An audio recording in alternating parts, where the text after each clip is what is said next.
वित्त मंत्री होने के नाते मैंने वित्तीय वर्ष 25-26 के प्रथम 3 महीने का मैंने समीक्षा किया और पाया कि लगभग 25% कुल योजना बजट की राशि खर्च हो जानी चाहिए थी, जो मात्र 15% हुई है, यानी कि निर्धारित लक्ष्य से 10% पीछे है 3 महीने के लिए। कई ऐसे विभागों को मैंने देखा जिनका खर्च शून्य है।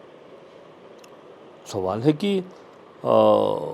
ये काम, इसी काम के लिए मुख्यमंत्री जी का पूरा फोकस है कि रेवेन्यू कलेक्शन समय पर हो, पैसा समय पर खर्च। यही कारण है कि मैंने कल उन सभी विभाग के सचिवों को बुलाया है, समीक्षा बैठक हम करेंगे और मेरा फोकस इस बैठक का ये होगा कि क्यों नहीं हुआ 3 महीने में। हेमंत सोरेन पार्ट 2 की सरकार पहले तिमाही में 3 कदम भी नहीं चल पाई है।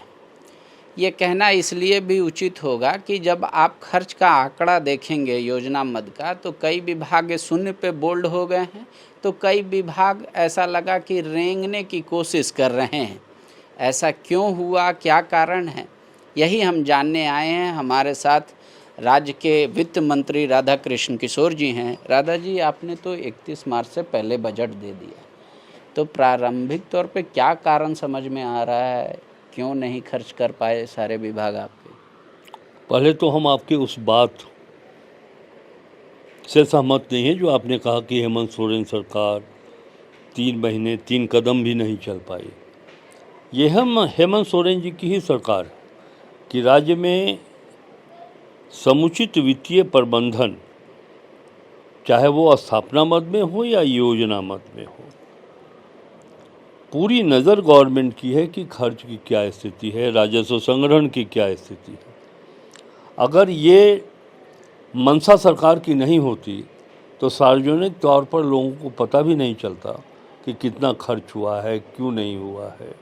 वित्त मंत्री होने के नाते मैंने स्वयं समीक्षा किया और मैं समझता हूँ कि शायद इसके पहले भी लोग करते होंगे वित्त मंत्रीगण, मुझे जानकारी नहीं है, लेकिन एक वित्त मंत्री होने के नाते मैंने वित्तीय वर्ष 25-26 के प्रथम 3 महीने का मैंने समीक्षा किया और पाया कि लगभग 25% कुल योजना बजट की राशि खर्च हो जानी चाहिए थी, जो मात्र 15% हुई है, यानी कि निर्धारित लक्ष्य से 10% पीछे है 3 महीने के लिए। और कई ऐसे विभागों को मैंने देखा जिनका खर्च शून्य है। सवाल है कि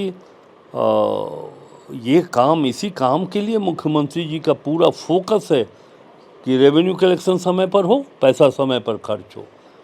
हम उस वित्तीय, इसके पहले जो वित्तीय व्यवस्था रहती थी, अब उससे हट करके ये सरकार काम करना चाहती है और कर भी रही है। यही कारण है कि मैंने कल उन सभी विभाग के सचिवों को बुलाया है, समीक्षा बैठक हम करेंगे और मेरा फोकस इस बैठक का ये होगा कि क्यों नहीं हुआ 3 महीने में।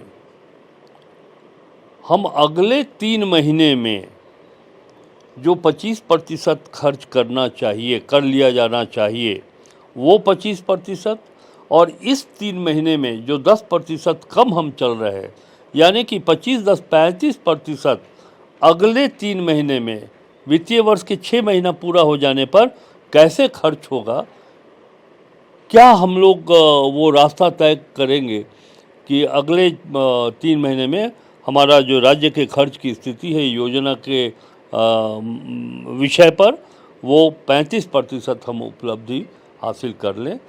तो आप देखेंगे कि जब दोनों मिला लेंगे आप, तो 6 महीने में 50% की राशि खर्च होगी। विभाग को तो देख के, सरकार का एक्शन देख के लग रहा है इनकम तो ठीक ठाक हुआ होगा, जहाँ से राजस्व आना है उसमें तो कमी नहीं हुई होगी सरकार। उसमें कोई कमी नहीं है। हमारा जो 3 महीने में राजस्व संग्रहण हुआ है, वो विगत 24-25 के प्रथम तिमाही में से हम उसमें अभी वृद्धि हुई है, उससे ज़्यादा हुआ है। तो ऐसा बोलना खराब लगेगा क्या कि सरकार लेने में ज़्यादा फास्ट है, देने में कम? आप तो ऐसे ही विषयों को लेते रहते हैं पांडे जी, कैसे खर्च कम है? हम आपको बतला रहे हैं कि हम सरकार इतनी गंभीर है कि कल सचिवों के साथ बैठक करके हम बताएंगे कि कैसे खर्च करना है। ये तो बात सही है कि सर आप टास्क दे दीजिएगा कि भाई पिछला जो बाकी था वो भी और आगे वाला जो खर्च करना है दोनों मिला के खर्च कीजिए। एक सवाल है, आप ही के पार्टी के मंत्री हैं और कृषि सबसे इम्पोर्टेंट है, बारिश हो रहा है, सब कुछ हो, उसमें सुनने का आया कोई खास वजह आप ऐसे भी ऑफ द रिकॉर्ड जानने की कोशिश किए? अगर हम ऑफ द रिकॉर्ड जान ही लेते तो फिर कल बैठक बुलाने का औचित्य क्या था। देखिए, हमारी कृषि मंत्री युवा हैं और 50 वर्षों का राजनीतिक अनुभव से मैं कह सकता हूँ बहुत एक्टिव है, उनके पास सोच भी है। आश्चर्य तो मुझे ये होता है, मैं भी पहली बार 1980 में जब विधायक बना था तो ये थॉट हमारे पास नहीं होता था, और आज मैं नेहा शिल्पी जी को देख रहा हूँ तो उनके पास ये दूसरा टर्म कह लीजिए आप, दूसरा टर्म है, मंत्री बनी हैं, तो मैं देखता हूँ कि नेहा शिल्पी के पास बड़ी अच्छी सोच है, वो करना चाह रही हैं, एक टीम वर्क है। हम तो फाइनेंस मिनिस्टर के नाते उन बातों की चर्चा और समीक्षा करेंगे जो अन्य विभाग या तो 15% से कम खर्च किया है या शून्य खर्च किया है। लेकिन लक्ष्य क्या है कि वित्तीय वर्ष 25-26 में हमारा फिस्कल जो रिस्पॉन्सिबिलिटी है उस दायित्व को हम पूरा करें, हमारा इस्टेब्लिशमेंट जो बजट है उसका खर्च कर लें, 90% एवब खर्च करें, चूँकि अनुमानित बजट है, 10% तो नहीं हो सकता है। उसके बाद फिर हम ये भी देखेंगे कि सप्लीमेंट्री की नौबत नहीं आए, अगर ज़रूरत हो तभी सप्लीमेंट्री की ज़रूरत पड़े। योजना मद में पैसा 90% एंड एवब खर्च हो, इसी सोच के साथ तो काम कर रहे हैं। तो मतलब शिल्पी जी समय ले रही हैं, हर चीज़ों को बारीकी से समझ रही हैं, आप ये कहना चाहते हैं? विजनरी हैं पर उनको थोड़ा मैंने कहा पांडे जी, पहले तो आपने कहा कि एक प्रश्न पूछेंगे, उसके बाद बढ़ते जाते हैं आप, लेकिन मुझको कोई परेशानी नहीं है, आप जितना भी प्रश्न पूछ लीजिए। ये एक सामूहिक जिम्मेवारी है, चाहे फाइनेंस मिनिस्टर हों, हेल्थ मिनिस्टर हों या जितने 11 मंत्रीगण हैं, राज्य की व्यवस्था कैसे सुव्यवस्थित हो, ये सबों की जिम्मेवारी है। मैंने कहा कि नेहा शिल्पी जी इस कम उम्र में, और मैं अपने कलीग को कोई प्रमाण पत्र देने वाला नहीं हो सकता हूँ, लेकिन मेरे अंदर से जो बात निकलती है, बहुत मेहनती, बहुत सोच वाली वो कृषि मंत्री हैं। अब रहा जहाँ तक खर्च नहीं हो पाया, तो हम इस साल के अंत में आप हमसे पूछेंगे कि खर्च की स्थिति अच्छी है या खराब है। शुक्रिया। अभी वित्त मंत्री को विश्वास है कि उनके जितने भी सहयोगी मंत्री हैं, कारण कई होंगे खर्च ना होने का, लेकिन कह रहे हैं कि उनकी सोच, उनका विजन या उनकी मेहनत पर फिलहाल सवाल खड़ा नहीं किया जा सकता।